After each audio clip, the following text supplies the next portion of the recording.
Hi, good afternoon, everybody, and thanks for joining us again this Friday afternoon for another Supreme Fertility Live. I'm very pleased and excited to be joined by Sarah Wildy, another passionate dietitian. Welcome, Sarah, and thank you for taking time out of your busy day to come and meet with me and share some of your knowledge with us this afternoon. Hi, Deborah. Thank you. Thanks so much for having me. I'm very excited to be here. No, really appreciate it. Can you give us just a little bit more of a background about who you are and like what you do, etc.? That'll be much appreciated. So I'm a dietitian. I'm in private practice in Sandton. So I basically guide patients in making dietary changes to improve their health and to help them to manage lifestyle diseases through nutrition. I've been in private practice for more than 10 years, and I do have a special interest in diseases of lifestyle, and I especially enjoy female health. Myself, I'm a mom to 2 teenage daughters and have been through the challenges, or am going through the challenges of running a home, raising a family, and then of course running my practice. And I actually enjoy using my experience to help many others that are in the same boat. And I believe if you fix your nutritional intake, you can have the energy and vitality to lead a more productive and balanced life. So yeah, so that's basically a bit of my background. Absolutely. I think everybody forgets that your diet and nutrition is pretty much like your battery. If you're not fueling yourself correctly, you're going to run out of energy to do all the important things that you need to do on a daily basis. So I know one of your passions and your interests also lies with fertility and having women have these healthy pregnancies. Can you give me a little bit of a background on how did this originate and how did this passion of yours arise? Really, again, from my own personal experience, I mean, I've had 2 children of my own, and I was fortunate enough to have 2 healthy pregnancies. But I just found, the family planning phase in our lives actually gives a really great opportunity to focus on our health so that we can conceive in the first place and then have a healthy pregnancy. So, once you fall pregnant, you've got 9 months to continue to make healthy food and lifestyle choices to ensure that, that the outcome that you do have a healthy baby. And, a 9-month period is long enough to establish really good new nutritional and, healthy nutritional habits. So, so I enjoy it from that perspective because women that have decided to start a family are generally very motivated and have a keen desire to improve their health, which makes them really rewarding to work with. And because I enjoy working with females and I do quite a lot of weight loss, I do come across PCOS patients and those that are struggling a bit with fertility. And often when we just get the diet right, there can be a positive outcome and a happy lady at the end of it. So that's why I do find it a really rewarding aspect of my practice. Now, Sarah, you did mention PCOS. Now, I know PCOS is one of the causes of infertility that we see very often, and I'm sure it's something that you come across in your practice very often too. Some people might not even know that they have PCOS out there. Can you maybe just share some of the symptoms that they need to watch out for if they have never been diagnosed, just to mention some of these? There's a few symptoms, but I think the main one is irregular periods. So, a lack of ovulation will prevent the uterine lining from shedding every month. So often with PCOS patients, they might get fewer than sort of 8 periods a year. So that's normally a sign if you are having erratic periods.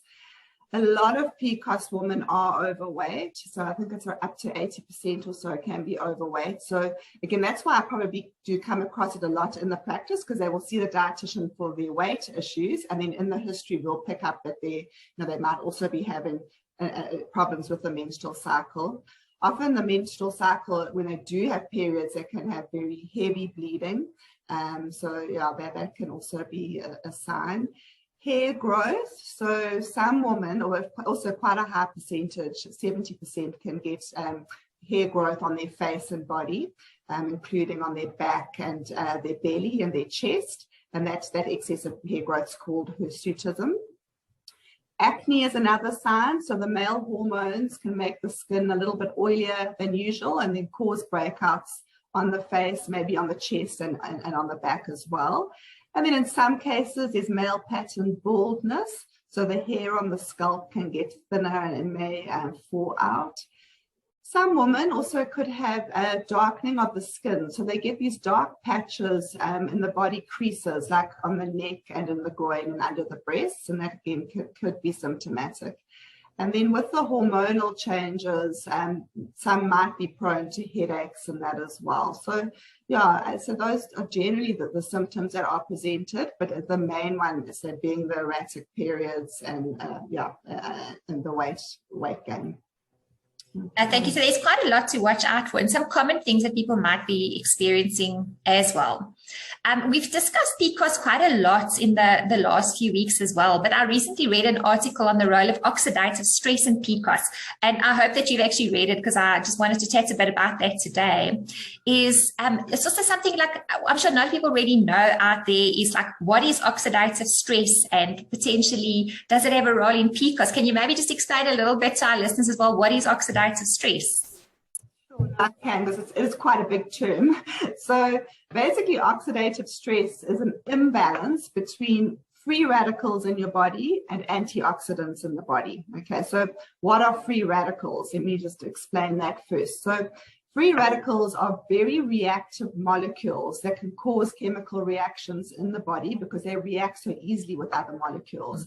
And these free radicals with these chemical reactions can cause oxidation, which can be harmful, and that can lead to cellular damage. To override or overcome these free radicals, we produce antioxidants, and they can stabilize and cause the free radicals to be less reactive. So when there are more free radicals present that can be kept in balance by the antioxidants, these free radicals then can start doing damage to the tissue, so to the fatty tissue, to the DNA, and to the proteins in the body. And because proteins and DNA make up a large part of the body, this damage then can lead to diseases over time. So the diseases could be things like insulin resistance and diabetes. It could be atherosclerosis, or the hardening of the blood vessels, and heart disease. Inflammatory conditions can also present as a result of oxidative stress. High blood pressure, heart disease, even neurodegenerative diseases like Parkinson's and Alzheimer's, and also some cancers can also be a result of oxidative stress. And yeah, generally oxidative stress can also just bring on the onset of aging. So yeah, it does add to the aging process as well. But the study that you're referring to, and what that's looked at, has shown as well, is that with PCOS patients, they also show signs of oxidative stress and a low antioxidant status, which means that those free radicals are there and able to do damage, which is why a lot of your PCOS patients probably present with the symptoms of metabolic syndrome, like the insulin resistance and the cardiovascular disease. And then the authors also alluded to the fact that oxidative stress could also be involved in the development of PCOS. So yeah, there's a bit of science for you, but hopefully, yeah, just the general gist is that the oxidative stress can cause the cellular damage, which then can have an effect, increasing the risk of PCOS and other metabolic syndrome conditions as well. And it's actually amazing how many chronic conditions it can cause out there. And I think a lot of the time people are having treatment for these chronic conditions and nobody's ever taking a step back to look and see, but what is the cause of it? And is there a few things that we should be mindful of in our diet and our lifestyle that could be increasing the oxidative stress load in our bodies on a daily basis? Because I know genetic variance is also one of the big important things, and that's one of the things we look at in our Supreme Fertility DNA testing panels. But what about other dietary and lifestyle factors? Is there anything that you want to maybe just highlight and that we should be watching out for?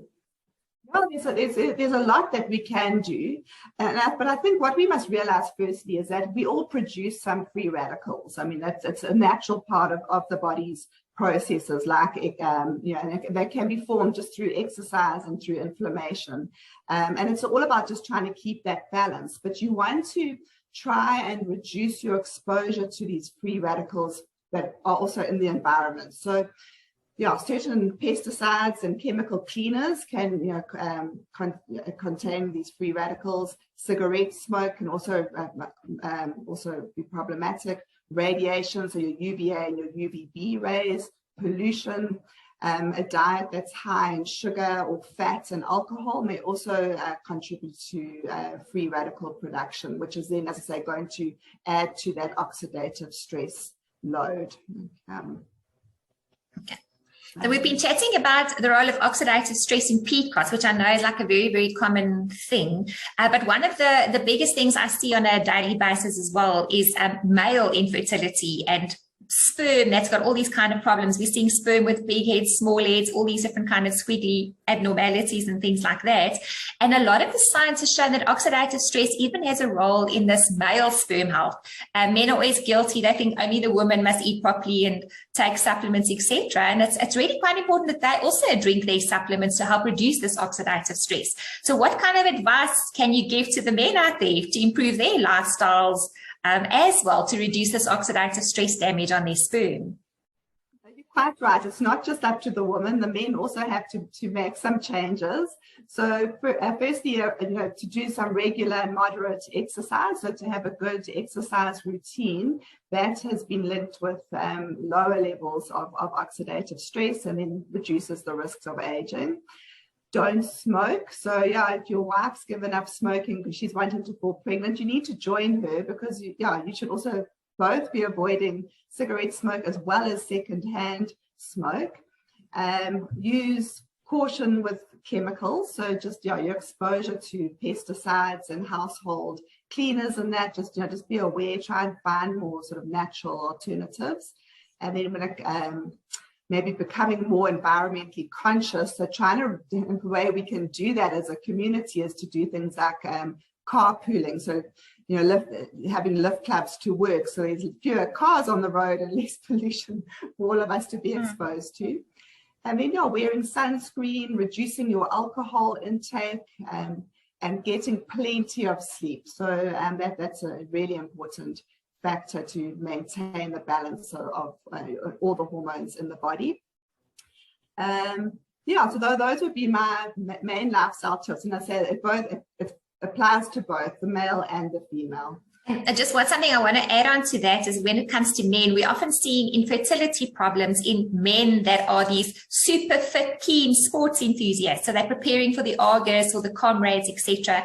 And often there's that fine balance as well between enough exercise and too much exercise. And those extreme levels of exercise also greatly increase the oxidative stress levels in the systems.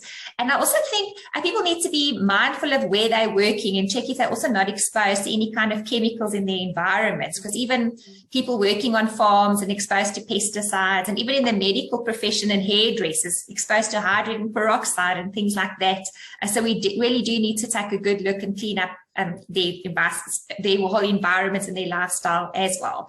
So that's also partly of what we do and why it's so important as part of our program. But I don't think we could conclude this interview, being a dietitian and chatting about all these scientific facts and all these things, without speaking about the dietary advice and the nutritional aspect. So what kind of food should people be eating to reduce their oxidative stress load, and what kind of food should they be avoiding on a daily basis that can be really damaging and overwork the natural body's antioxidants and the ability to protect itself on a daily basis?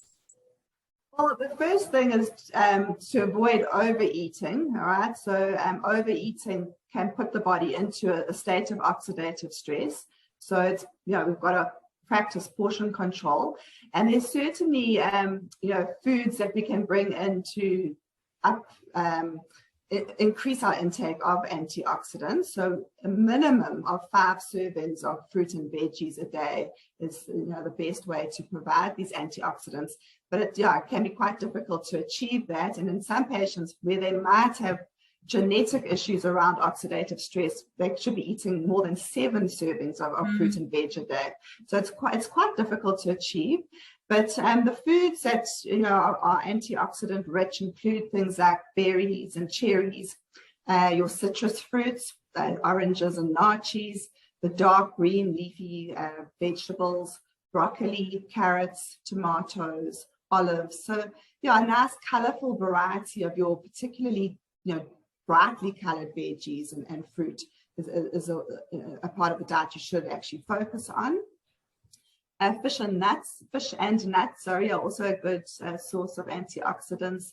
Turmeric can be added to the rice and into the cooking, and then looking at rooibos tea or green teas and cinnamon just to also increase your antioxidant intake. Okay, those would be the foods that I would. And any particular foods? I know things like your processed meats that are high in your nitrates and even your refined carbs and sugars, those foods really increase the oxidative stress load as well. Any other foods in particular that people should watch out for and try and remove from the diet on a daily basis? Your high sugary foods, your saturated fats, so eating too much red meat, especially blackened red meat. So you've got to watch the char grilled foods as well, and then highly processed sugary foods, just to try and minimize and not reduce your intake there. But those would be the main ones to avoid.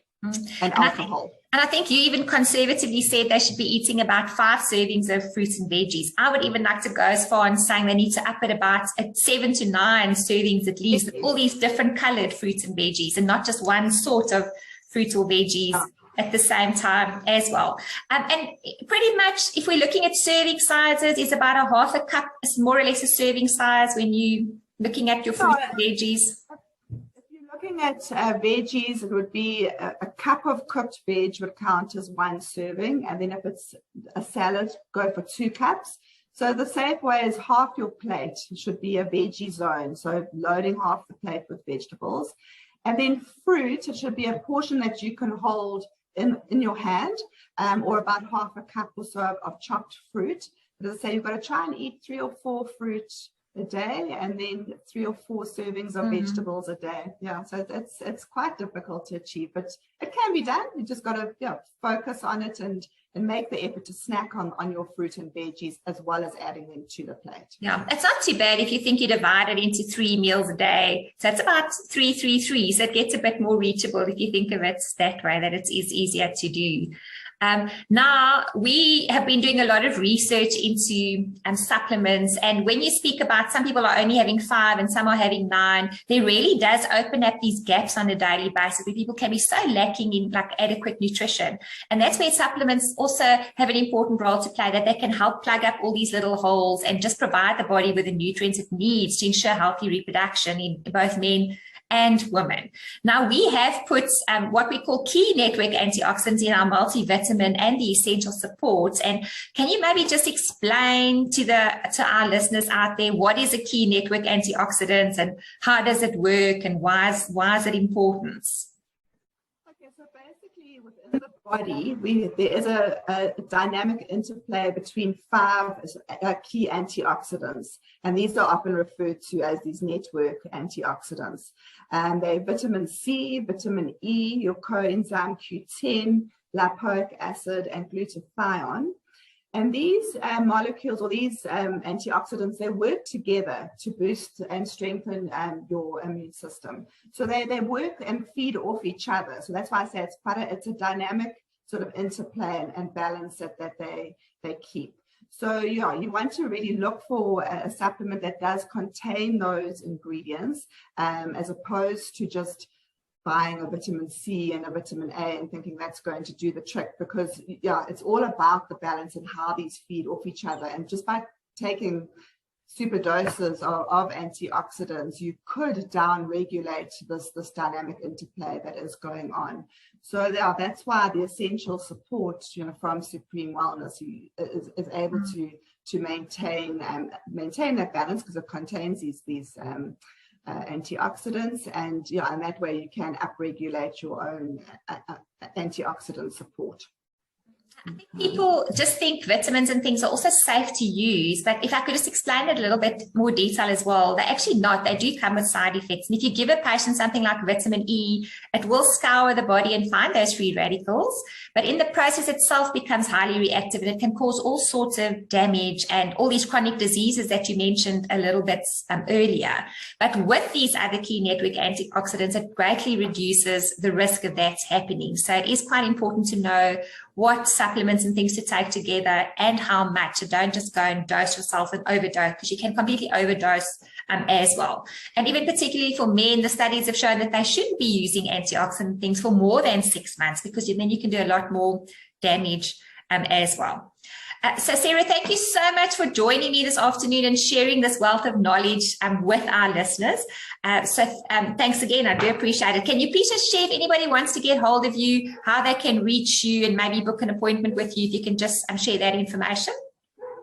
Welcome to email me at Sarah at sarahwildy.co.za, or they can send a WhatsApp 083 324 1646. That's probably the best way to contact me. But thank you so much for having me on. And it's been great. Thanks, Deborah. No, it's great. I really appreciate it.